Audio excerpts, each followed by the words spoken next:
اعوذ باللہ من الشیطان الرجیم بسم اللہ الرحمن الرحیم اللہم صلی علی سیدنا و مولانا محمد وعلی آل سیدنا و مولانا محمد وبارک وسلم وصلی علیہ۔ معزز سامعین و سامعات اور ناظرین و ناظرات، آج کا ہمارا گفتگو کا موضوع ہے رضاعت مصطفیٰ صلی اللہ علیہ وآلہ وسلم۔ رضاعت مصطفیٰ صلی اللہ علیہ وسلم کی یہ عظیم ذمہ داری اور خوش بختی حضرت سیدہ حلیمہ سعدیہ رضی اللہ تعالی عنہا آپ کے حصہ مبارک کے اندر آئی۔ تو سب سے پہلے یہ سن لیں کہ عرب کے لوگ اپنے بچوں کو رضاعت کے لیے دیہاتوں کے اندر کیوں بھیجتے تھے۔ اس کی مختلف وجوہات تھیں۔ نمبر ایک یہ تھا کہ تاکہ ان کی بیویاں ان کی خدمت کے لیے فارغ ہو سکیں۔ نمبر دو یہ تھا کہ ان کی اولاد صحرائی ماحول کے اندر نشو و نما پائے اور انہیں فصیح عربی زبان کے اندر مہارت حاصل ہو۔ تیسرا یہ تھا کہ صحرا کا پاک صاف ماحول میسر آئے، وہ تندرست اور توانا ہوں، اور صحرائی زندگی کی جفا کشیوں اور مشقتوں کے وہ بچپن سے خوگر ہوں۔ اور چوتھی بات یہ تھی کہ تاکہ ان کے جد امجد حضرت ماد کی جسمانی قوت اور ہڈیوں کی مضبوطی اور اعصاب کی پختگی کے اوصاف ان کو ورثہ کے اندر ملیں۔ حضرت عمر فاروق رضی اللہ تعالیٰ عنہ مسلمانوں کو یہ فرمایا کرتے تھے، نصیحت کیا کرتے تھے، اے مسلمانوں، ماد کا تن و توش پیدا کرو، مشقت طلبی کو اپنا شعار بناؤ اور اپنے جسم اور اعصاب کو سخت بناؤ۔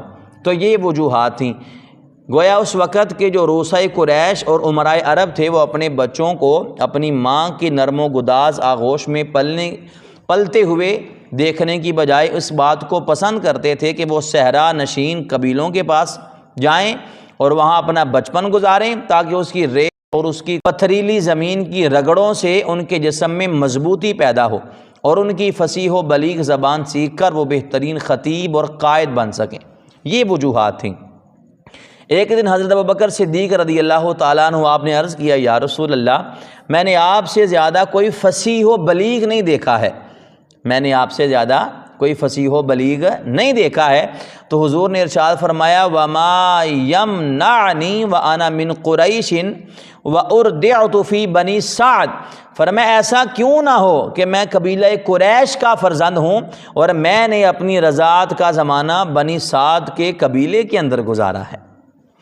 تو مختلف قبائل کی خواتین خاص موسموں کے اندر مکہ مکرمہ آتیں اور تاکہ یہاں سے وہ بچوں کو لے کر جائیں، ان کو دودھ پلائیں، ان کی پرورش کریں، اور جب ان کی مدت رضاعت ختم ہو تو ان کے والدین سے وہ گراں قدر عطیات اور انعامات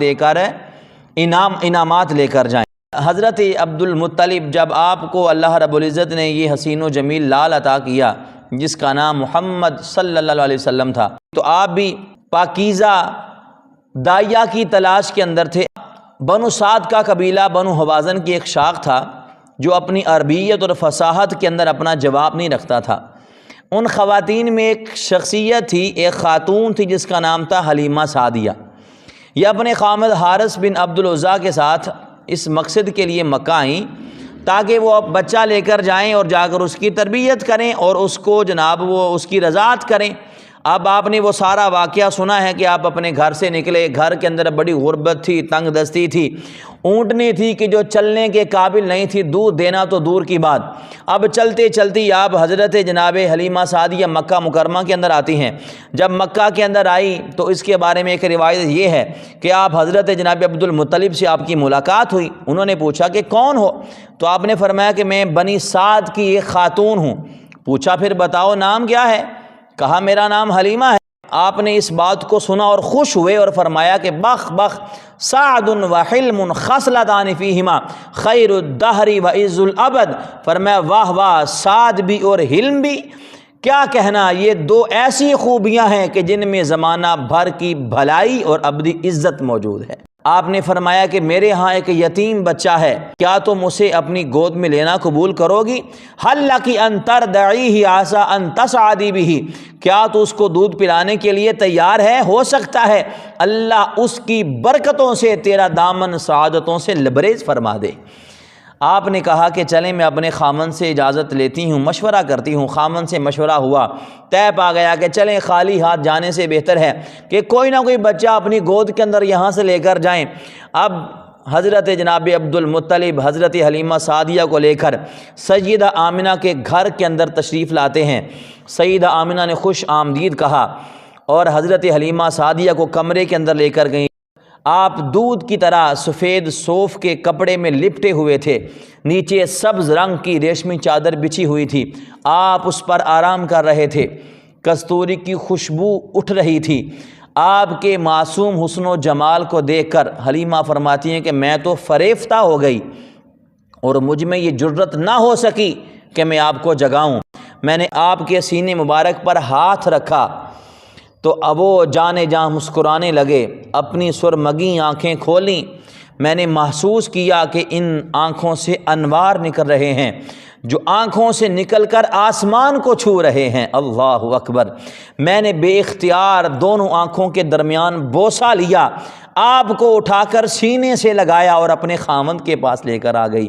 کیسی خوش بخت ہے حلیمہ سعدیہ کہ حضور کے پیشانی مبارک پر وہ بوسے دے رہی ہیں۔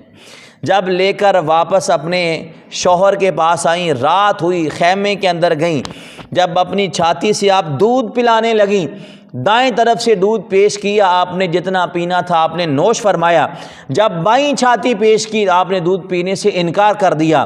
گویا آپ اپنے بچپن کے اندر یہ درس دے رہے تھے عدل و انصاف کا کہ میرا ایک بھائی بھی ہے، اس کا یہ حصہ ہے، میں عدل کرنے والے کے لیے آیا ہوں، لہٰذا میں کسی کے حصے کو نوش نہیں کروں گا۔ آپ نے اپنے حصے کا دودھ پیا۔ اس کے بعد وہ حضرت حلیمہ سعدیہ رضی اللہ تعالی عنہا کہ جناب وہ اونٹنی جو کبھی دودھ دینے کا نام ہی نہیں لیتی تھی، اس دن حضرت حلیمہ سعدیہ کے شوہر حارث جب برتن لے کر اس اونٹنی کے پاس جاتے ہیں، جب دودھ دھویا جاتا ہے، اونٹنی جی بھر کر، تو وہ اونٹنی سے جی بھر کر دودھ دھوتے ہیں، پیتے ہیں، خوب سیر ہو کر دودھ پیتے ہیں۔ حضرت حلیمہ سعدیہ اب لے کر واپس اپنے قبیلے کے اندر جا رہی ہیں، اونٹنی بھاگتی جا رہی ہے، قافلے والیاں جو باقی عورتیں وہ چیخ اٹھتی ہیں، کہنے لگی اے ابی ذؤیب کی بیٹی، خدا تیرا بھلا کرے، ہم پر رحم کر اور اپنی گدی کو آہستہ آہستہ چلا، بھلا یہ تو بتا یہ پہلے والی گدی ہے، یہ پہلے والی اونٹنی ہے جو قدم اٹھانے سے معذور تھی، اب اسے کہاں سے پر لگ گئے ہیں کہ اٹھتی چلی جا رہی ہے؟ میں انہیں کہتی ہوں خدا کی قسم یہ وہی ہے، خدا تمہارا بھلا کرے، یہ وہی ہے۔ آخرکار حضرت حلیمہ سعدیہ حضور کو لے کر اپنے گھر کے اندر تشریف فرما ہوتی ہیں۔ جب آئیں، آپ کی بکریاں صبح صبح جاتی ہیں، کھیریاں بھری ہوتی ہیں، جب وہ واپس گھروں کے اندر پلٹتی ہیں، دن بدن ان انعامات اور برکات میں اضافہ ہوتا جا رہا ہے، یہاں تک کہ پتہ بھی نہ چلا کہ 2 سال کا عرصہ کمپلیٹ ہو گیا۔ فرمایا کہ ایک مرتبہ حضور میری گود کے اندر جلوہ فرما تھے کہ بکریوں کا ایک ریوڑ میرے پاس سے گزرتا ہے، ان میں سے ایک بکری آگے آئی اور آ کر حضور کو سجدہ کیا، سر مبارک کو بوسہ دیا، پھر وہ بھاگ کر دوسری بکریوں کے ساتھ مل جاتی ہے۔ اور ایک اور روایت ہے، آپ نے فرمایا کہ جب ہم مکہ کے سفر سے واپس پہنچے تو ہر گھر سے کستوری کی مہک آنے لگی، وہاں کے سب لوگ حضور کی محبت کے دیوانے ہو گئے، جب حضور کی برکتوں کا مشاہدہ کرتے تو 100 جان سے فدا ہونے لگتے، جب کسی کو کوئی بدنی تکلیف ہوتی تو وہ آتا اور حضور کی بابرکت ہتھیلی کو پکڑ کر تکلیف والی جگہ پر رکھتا تھا تو اللہ اسے شفا عطا کر دیا کرتا تھا۔ اگر ان کا کوئی اونٹ یا بکری بیمار ہو جاتی، اس پر حضور کا دست مبارک پھیرا کرتے تھے، وہ جانور تندرست ہو جایا کرتا تھا۔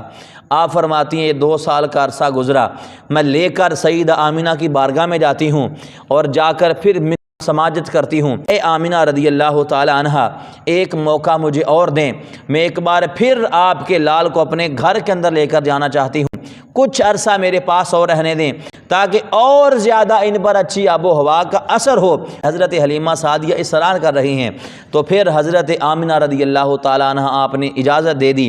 حضرت حلیمہ سعدیہ پھر واپس لے کر حضور کو اپنے گھر کے اندر جلوہ فرما ہوئیں۔ حضرت حلیمہ سعدیہ کی بیٹی حضور کی رضائی بہن شیمہ، آپ کی مسرت کی کوئی حد نہ رہی۔